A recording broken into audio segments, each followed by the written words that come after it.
Now, there's a spectrum to IFB churches, to fundamentalist churches. And there's a couple different ways to characterize them.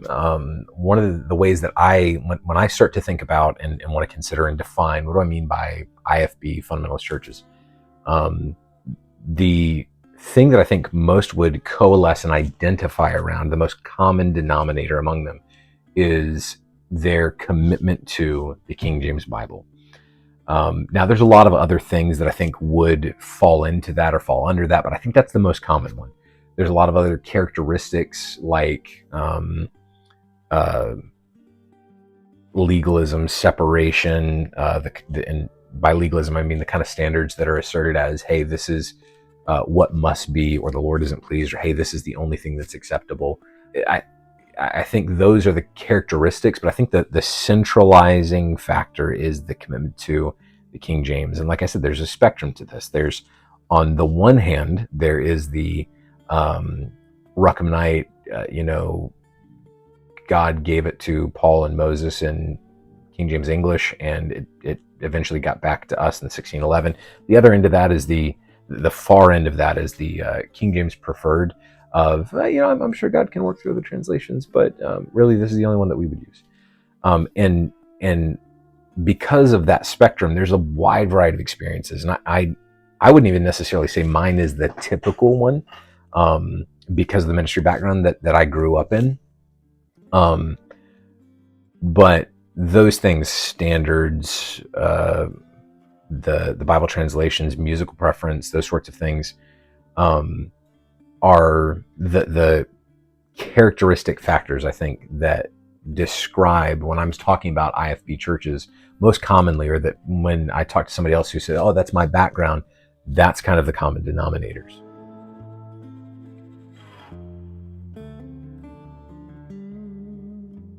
So where did this all come from? And that, for me, has been a really important and helpful aspect of understanding the IFB movement. One of the things that I began to recognize is that its age and its roots were really, really connected to reactions. They were connected to responses to things that were taking place in the church. If you've been around independent fundamental Baptist churches, and especially if you grew up in one, you maybe experienced these sort of throwback Sundays where there was the, oh, let's do this and experience the traditional thing. Sometimes that looks kind of country western. Sometimes that looks just like mid-century, mid 20th century things, and people sort of hearkening back to that time. And part of that is because of the church history that's involved in this. So in the mid to late 19th century, as liberalism is creeping into a lot of the mainline denominations in the United States, one of the things that was taking place was people starting to recognize that and start to separate and start to hold to a particular set of fundamentals. And these are fundamentals. They are essential doctrines. They're the substitutionary atonement of Christ. They're the deity of Christ. They're the sufficiency, authority, and inspiration of the scriptures. These things were where the battleground for fundamentalism was. Well, as that began to happen, and you start to see the fracture lines in the mainline denominations at that time, you fast forward a little bit, and there was still fracturing taking place. You start looking a little bit further into the 20th century, into the 1920s, 30s, things like that, and fundamentalist starts to morph in what it means. It's no longer about those essential, genuine, fundamental issues. Instead, they start to be more around, well, this is the Bible translation that is inspired. They start to be around issues of separation from worldliness. And again, when you think about what's happening in the history of these things, the Cultural Revolution is taking place in the 50s, 60s, 70s, 80s, and the rise of so many of the big personalities and institutions in the IFB align with that. People are responding to all the stuff that's taking place in the 60s, 70s, and 80s and saying, here, we're going to plant our flag. Here's going to be our standard. And they do it in a reaction to what they see happening in mainline denominations. They do it in reaction to what they see happening in the culture around them. and that becomes the fundamentals. One of the ways that I think this shows up uniquely within IFB churches is that reference to the old paths in Jeremiah. And I remember someone making the remark at one point when I was growing up and saying the problem with the old paths that most people are referring to is that they're just not old enough. And when you start to examine really so many of the characteristics and so many of the things that are referenced and held high within IFB circles, I think that's really true. I think it's really true that so many of those things are held up as this is the old paths and we need to walk in them.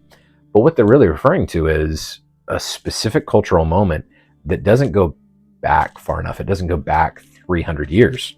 It may go back 150. And even the things that are touted as, man, these are essential. Again, a lot of them are in response to something that was taking place in a cultural moment. And what ended up happening, as with so many other things that I think are part of those characteristics of the fundamentalist movement, is those standards began being taught as law. They began being taught as, if you don't do these things, and even where they weren't, sometimes it was, I mean, you can do that, but obviously we're more righteous, sort of attitude, which is so wrong, dangerous, sinful. And one of the things that began to do in my heart, and one of the things that I believe it does in the hearts of many other people, is they begin to see the inconsistency. They begin to see some of the contradictions. They see where, well, that doesn't say that I can't do that in the Bible. And they're not just looking for license to do something sinful, but they're beginning to see the line you're drawing isn't a line drawn by God's word. So why should I do it? Why should I adhere to that? And that creates a sense of dissatisfaction for somebody who wants to be biblical, but is being taught something that's not biblical, that's extra biblical, as if it is biblical. That creates a perfect storm for rebellion.